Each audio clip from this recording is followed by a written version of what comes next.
I want to really thank you for tuning in and us pulling together as a behavior analytic community. And right now, what we need more than anything is just safety in numbers, helping each other out, and as a community, all of us pulling together to get through this.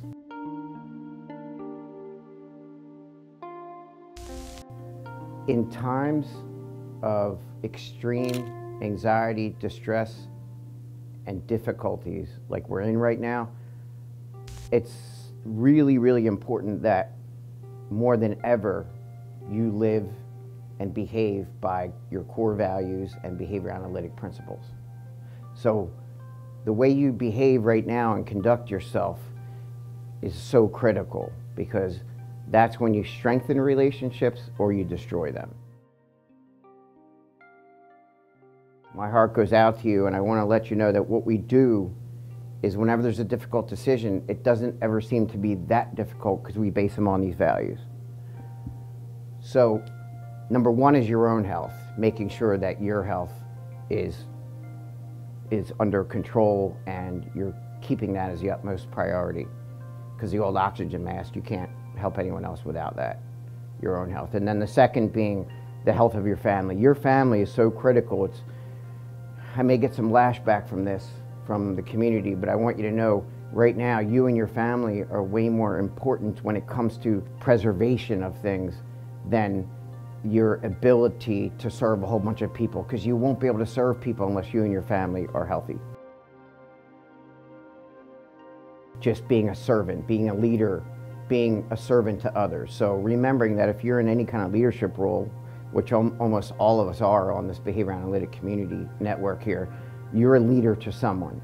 And remember that in states of fear, when we're making decisions, it's very easy to be self-consumed, but it's very hard to do the opposite, which is give. So it's very important for us to act as servants to the people we lead, the people we serve as clients, and our families. We have to be servants.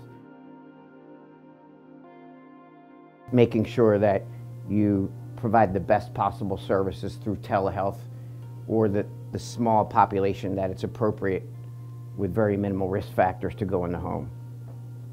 So I wanted to mention here that this one thing is one of our creeds at BDA, and our creed is that no one person or group of people should endure a massive hardship if we all pitch in and endure a small hardship. It's very critical that we all pitch in, not just within BDA, but as a behavior analytic community.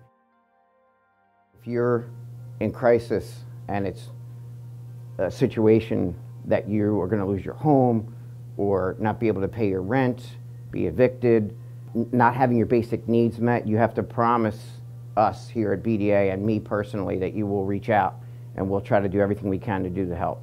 So you want to contact Kelly at BretTassociates.com. And I don't want to incite fear in you all, but I do want to say that I think it's going to get much worse. In my opinion and my presumption, and this is something collectively that myself, Jason, Matt, our leadership team, Paulie, have discussed, is that right now, the organizations and the people that get caught up with red tape, bureaucracy, poor communication, and slow execution of things and don't move rapidly, that'll be the demise of the organization that you're part of. So it's going to be important to be very fluid, very agile. And the best way I can probably put it is that you need to be the antithesis of a bureaucracy, the opposite of red tape, the opposite of poor communication, the opposite of slow execution. Right now is the time to act according to your values and behavior analytic principles. The organizations that thrive and the people that thrive are going to be those that are the antithesis of the previous. At this point in time, when people behave out of fear and negative reinforcement to avoid something undesirable, it's going to be very common for people to be like a keyboard warrior and lash out at someone and blame and go through an extinction burst, because what you previously had is very scarce. And it's understandable. But the way you behave right now and the way you conduct yourself in the middle of an extinction burst or a future burst where you may be slightly deprived of something, that is critical. Your ethics and how you behave. You can behave where you're blaming, pointing fingers, and trying to keep people down. You can engage in litigation, try to sue people, or you can all pitch in and be solution-oriented. You're going to be able to get telehealth consultation with your doctor. If you have prescription medications, try to get 2 to 4 weeks in advance, because remember, your own health is number one. I suggest you create an emergency contact list. Make sure you will have it, your family members, maybe even those you lead. And I like to use, we use an app called GroupMe, G-R-O-U-P-M-E, GroupMe, it's one word. It's a way to connect people by text and really pull your community together so you're safe. It's important to also consider how to go about getting disinfectants right now, because they're going to be at limited supply. These guys joke with me a lot that I'm kind of like a doomsday prepper, but it's really critical right now. Don't go to the grocery store and hoard a whole bunch of things.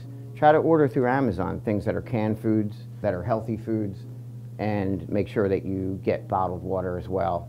Well, I think one of the things, just like sharing knowledge with people in your community, like when, toilet paper was a huge thing that people were stocking up on, overstocking up, and then causing these shortages.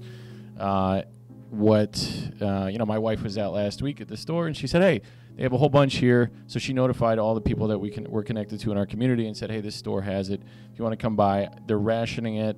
But just letting people know when resources are available is a really good way to go about things. Look at your local delis, local farms, or you can probably just shoot out to a farm where there's nobody even there, and you just drop a couple dollars in the little deposit box, and you get a dozen eggs.